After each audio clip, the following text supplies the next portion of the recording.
राष्ट्रीय हरित अधिकरण ने ओखला के जामिया नगर में धोबी घाट को तोड़ने के खिलाफ धोबियों की याचिका पर इस आधार पर सुनवाई करने से इनकार कर दिया है कि ये यमुना नदी के ओ क्षेत्र में पड़ता है, जहां निर्माण प्रतिबंधित है।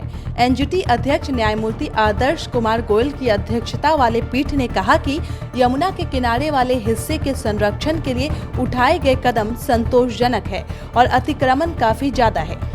पीठ ने कहा, यह स्पष्ट है कि क्षेत्र से अतिक्रमण को दिल्ली विकास प्राधिकरण हटाएगा, जिसे उसने मास्टर प्लान में ओ क्षेत्र के तौर पर चिन्हित किया है। पंजाब के जालंधर की सड़कों पर दौड़ रहे 15,000 से ज्यादा डीजल ऑटो रिक्शा में से 10,000 ऐसे हैं जिनके पास पॉल्यूशन सर्टिफिकेट ही नहीं है। इसका खुलासा पॉल्यूशन चेक सेंटर्स के डेटा से हुआ है। जिले में 110 पॉल्यूशन चेक सेंटर है। हर एक सेंटर पर महीने में महज 4 से 5 ऑटो वाले ही पॉल्यूशन चेक करवाने आते हैं। पॉल्यूशन चेक सेंटर जालंधर के मुताबिक हालात ये है कि महीने में अगर 600 डीजल ऑटो आते हैं तो उनमें से भी ज्यादातर रिजेक्ट हो जाते हैं। उत्तर प्रदेश में नदियों में सीधे गिरने वाले सीवरेज को लेकर एनजीटी सख्त हो गया है, जिसका असर बरेली में देखने को मिला, जहां नेशनल ग्रीन ट्रिब्यूनल यानी एनजीटी की सख्ती के बाद सीवेज ट्रीटमेंट प्लांट यानी एसटीपी निर्माण ने रफ्तार पकड़ ली है। जल निगम की कार्यदायी संस्था ने यहां 70% निर्माण कार्य पूरे करा लिए हैं। इस एसटीपी से शहर के 117 नालों का पानी उपचारित होने के बाद ही नदी तक पहुंचेगा। योजना ऐसी है कि उपचारित होने वाली पानी को सिंचाई समेत दूसरे इस्तेमाल में लिया जाएगा। ग्रेटर नोएडा में बड़े स्तर पर पौधारोपण सुनिश्चित करवाने और पर्यावरण के मानकों को बनाए रखने के उद्देश्य से जिला स्तरीय समिति की बैठक ऑनलाइन जिला अधिकारी सुहास LY की अध्यक्षता में हुई। विभागीय अधिकारियों को निर्देश दिए गए हैं कि अधिक से अधिक पौधों का रोपण कराया जाए। पौधारोपण के लिए जगह का चयन कर सूचना सप्ताह भर के भीतर उपलब्ध कराई जाए।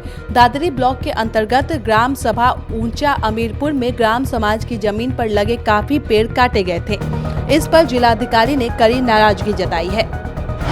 मध्य प्रदेश के जबलपुर में नागरिक उपभोक्ता मंच ने नर्मदा जयंती और महाशिवरात्रि पर प्रदूषण मुक्त आयोजन करने की मांग की है। इस संबंध में नगर निगम आयुक्त प्रदूषण नियंत्रण बोर्ड के क्षेत्रीय अधिकारी को नोटिस दिया है।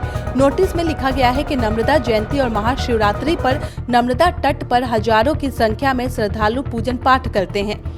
पूजन सामग्री नदी में विसर्जित की जाती है। इसके साथ ही बड़ी संख्या में पॉलिथीन का भी उपयोग किया जाता है। ऐसे में नगर निगम आयुक्त और प्रदूषण नियंत्रण बोर्ड के क्षेत्रीय अधिकारी को प्रदूषण मुक्त आयोजन सुनिश्चित करना चाहिए।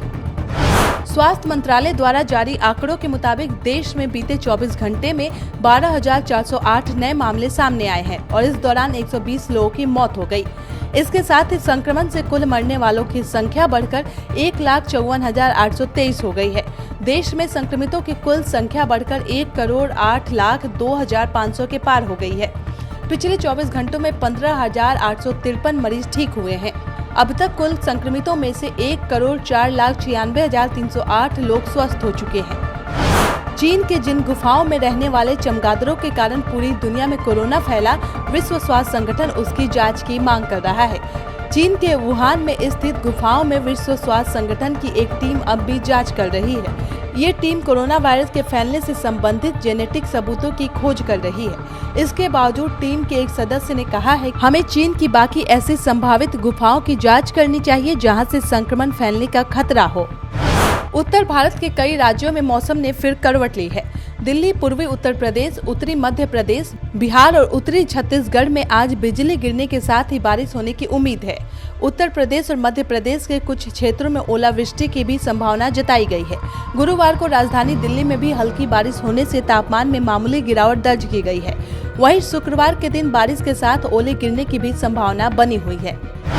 उत्तर भारत में हिमालय के तीनों पहाड़ी राज्यों जम्मू कश्मीर, हिमाचल प्रदेश और उत्तराखंड में कड़ाके की ठंड के बीच बर्फ गिरने से पर्यटक इस बर्फबारी का खूब मजा ले रहे हैं। शिमला में कई दिनों की बर्फबारी के बाद सड़कों पर बर्फ की मोटी परत जमी हुई दिखाई दी है। एक ओर जहां मनाली में सैलानियों की मस्ती है, तो वहीं शिमला में जेसीबी मशीनों की बर्फ हटाने में मशक्कत जारी है। जम्मू कश्मीर में भी बदलते मौसम की वजह से बर्फबारी का दौर शुरू हो गया है। बद्रीनाथ में विष्णु मंदिर के चारों ओर कई इंच बर्फ जम चुकी है। मौसम विभाग के मुताबिक पहाड़ी राज्यों में अगले 1 से 2 दिन तक बर्फबारी जारी रह सकती है।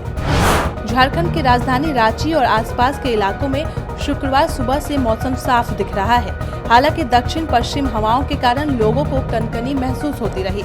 इधर मौसम विभाग ने बताया है कि कल से राज्य के कई जिलों में गर्जन के साथ बारिश और वज्रपात की संभावना बनी हुई है। सब्सक्राइब करें पर्यावरण पोस्ट।